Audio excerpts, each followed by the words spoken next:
Fala emergencista, meu nome é Bruno Leite, eu sou médico emergencista e você é muito bem-vindo a mais um Bolos de Emergência. Imagina a cena, pronto-socorro cheio, paciente grave chegando depois de um acidente. Você tenta entubar, primeira tentativa, nada. Segunda tentativa, pior ainda. A saturação despencando. E aquele cenário que a gente teme, CI, CV. Cannot intubate, cannot ventilate. Não consigo entubar, não consigo ventilar.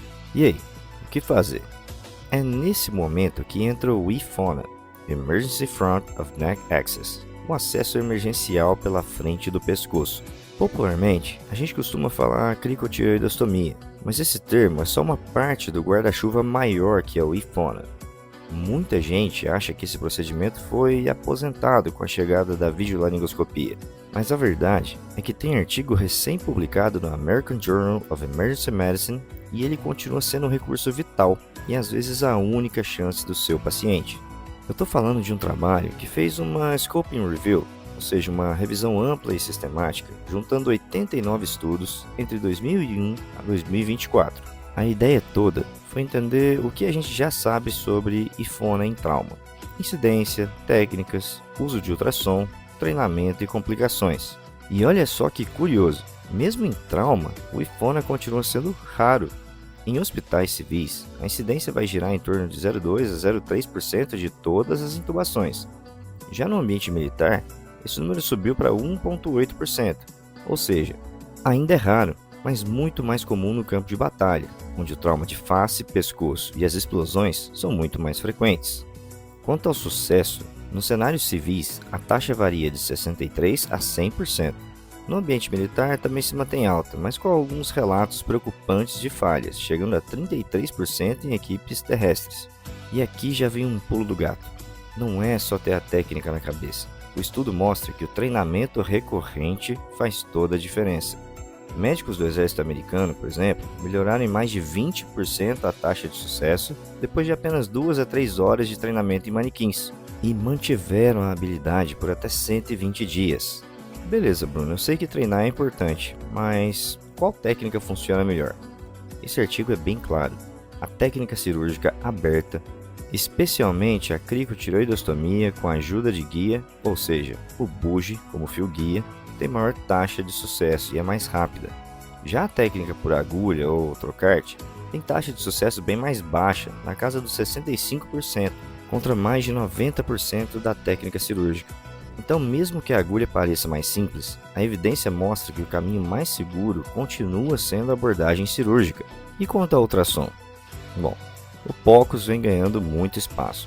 Estudos mostram que médicos conseguem identificar a membrana cricotireoide em cerca de 24 segundos com ultrassom. Isso ajuda muito em casos de trauma de face ou obesidade quando a palpação é difícil. Mas atenção, em um cenário de saturação caindo, talvez você não tenha 24 segundos sobrando. Então o ultrassom é ótimo para treinamento e preparo, mas no calor da emergência, a técnica cirúrgica direta ainda é a mais prática. Lembra, emergencista? Bisturi, dedo, bugie.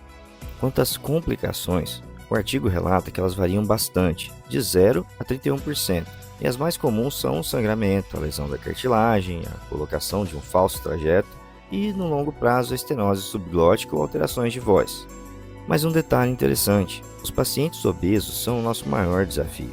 Em alguns estudos, só 40% das tentativas de palpação da membrana inicial em mulheres obesas foram bem-sucedidas, ou seja, treinamento com simulação em cenários realistas faz toda a diferença.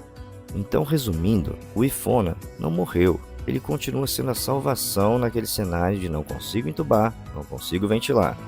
A técnica cirúrgica com bisturi, dedo, bugie é a técnica com melhor evidência de sucesso. O treinamento frequente mantém a habilidade viva. O ultrassom ajuda, mas não substitui a destreza manual. E a obesidade e o trauma de face são os nossos maiores inimigos. Esse artigo concluiu que o IFONA é raro, mas quando feito por quem treina e mantém a habilidade, é eficaz e salva vidas. O grande desafio é a gente não esquecer dele, porque como já dizia um professor meu, IFONA não é procedimento de último recurso, é procedimento de última chance. Esse foi mais um Bolos de Emergência, trazendo evidência fresca sobre medicina de emergência para que nós sempre sejamos a maior sorte de alguém no pior dia da vida deles. E eu me despeço mais uma vez agradecendo a nossa imensa audiência e pedindo a todos vocês que nos sigam também no Spotify e que nos avaliem por lá. Aquelas 5 estrelas significam muito para a continuidade do nosso trabalho. Lembro a todos vocês que nós estamos também no YouTube e no TikTok. E deixo à disposição o meu Instagram pessoal, @drbruno_leite, para todos aqueles que quiserem trocar uma ideia sobre medicina de emergência baseada em evidência e ser adicionados à nossa comunidade no WhatsApp, que já conta com mais de 1.200 emergencistas em todo o país e até no exterior. Por lá, todo mundo sabe que conhecimento bom é conhecimento rápido.